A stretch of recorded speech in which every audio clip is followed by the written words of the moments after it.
அஸ்ஸலாமு அலைக்கும். Welcome to Sadha's kitchen. இன்றைக்கி நம்ம பார்க்க போகிறது என்னென்னா ஒரு பாயசம் தான் பார்க்க போகிறோம். இது வரைக்கும் இந்த பாயசம் நீங்கள் கேள்வியும் பட்டிருக்க மாட்டீங்க, சாப்பிட்ருக்கவும் மாட்டீங்க. அந்தளவுக்கு ஒரு சூப்பரான ஒரு பாயசங்க. டேஸ்ட்டாகவும் இருக்கும், செய்கிறது ரொம்ப ஈஸி தான். ஒரு 10 நிமிஷத்தில் செய்யக்கூடிய ஒரு பாயசம் தான் இது.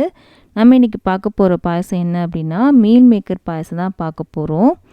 மீல்மேக்கரில் பாயசமா அப்படின்னு யோசிக்காதீங்க, செம்ம டேஸ்ட்டாக இருக்கும். இப்போ வாங்க எப்படின்னு பார்க்கலாம். நான் இன்றைக்கி ஜவ்வரிசி இருக்கு இல்லையா, ஒரு 10 நிமிஷத்துக்கு முன்னாடி ஊற வச்சு எடுத்துருக்கேங்க. ஊற வச்சுட்டு தண்ணியெலாம் வடிகட்டி எடுத்து வச்சுருக்கேன். நீங்கள் ஜவ்வரிசிக்கு பதில் சேமியா எடுத்துக்கலாம், இல்லை அரிசி எடுத்துக்கலாம், பச்சை அரிசி கூட நீங்கள் எடுத்துக்கலாங்க. உங்களுக்கு எது தேவையோ நீங்கள் அதை எடுத்துக்கோங்க. இதுக்கப்புறம் நமக்கு முக்கியமான ஒரு பொருள் மீல்மேக்கர் தான்.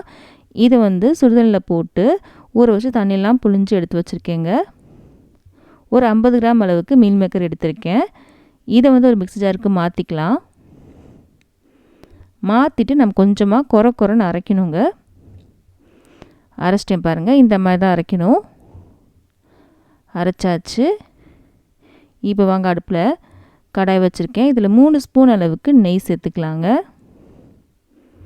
நெய் சேர்த்தாச்சு, கொஞ்சம் உருகட்டும். உருகிடுச்சு. இதில் கொஞ்சமாக முந்திரியை மட்டும் வறுத்து எடுத்துக்கலாம். வறுபட்டுருச்சு. இப்போ தனியாக எடுத்து வச்சுக்கலாங்க.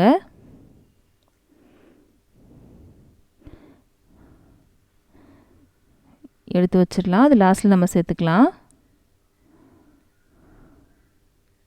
எடுத்து வச்சுட்டேன். இதே நெய்லேயே நம்ம ஊற வச்சுருந்தோம்ல ஜவ்வரிசி, அதை நம்ம சேர்த்துடலாம்.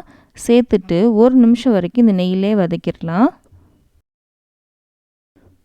1 நிமிஷம் வதக்கினாலே போதும். வதங்கிடுச்சு. இப்போது நம்ம அரைச்சி வச்சுருந்தோம் மீல்மேக்கர், அதை நம்ம இது சேர்த்துடலாம். சேர்த்துட்டு இதையும் 1 நிமிஷம் வரைக்கும் நல்லா வதக்கிடலாங்க. இதோட வாசம் இருக்கும் இல்லையா, அது போகிற அளவுக்கு நல்லா வதக்கிடலாம்.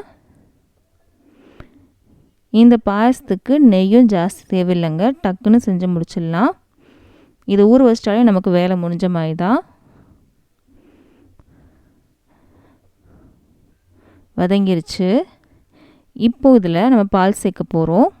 1 கப் அளவுக்கு காய்ச்சின பால் தான் எடுத்திருக்கேன், அதை நம்ம சேர்த்துடலாம். இதுக்கப்புறம் 1/2 கப் அளவுக்கு நம்ம தண்ணி சேர்க்கணுங்க. கலந்து விட்டு நம்ம தண்ணி சேர்த்துக்கலாம். 1 கப் பால், 1/2 கப் அளவுக்கு நம்ம தண்ணி சேர்த்துருக்கோம்.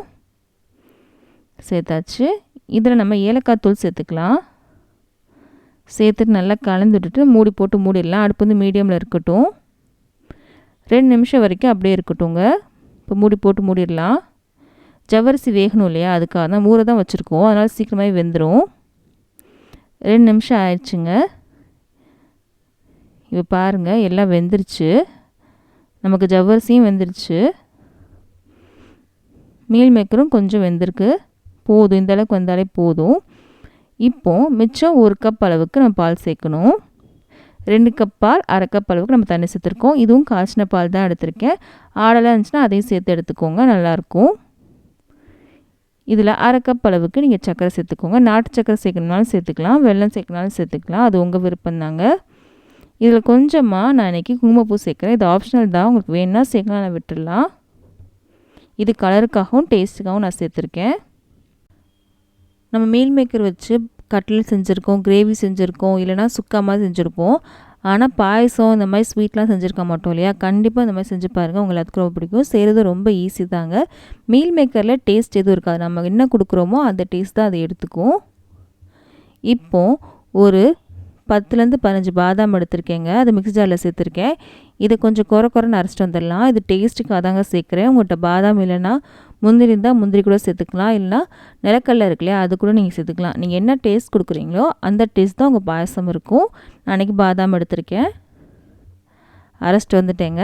கொரன்னு தான் அரைச்சிருக்கேன். இங்கே பாருங்கள், இதை நம்ம சேர்த்துடலாம். இது சேர்க்க நல்லா ரிச்சாகவும் இருக்கும், டேஸ்ட்டும் சூப்பராக இருக்கும் இந்த பாயசத்தில். மீல்மேக்கர் எந்த டேஸ்ட்டும் இல்லை இல்லையா, நம்ம கொடுக்குற டேஸ்ட் தான். ஸோ அதனால தான் அந்த மாதிரி நட்ஸ்லாம் நம்ம அரைச்சி சேர்க்குறோம்.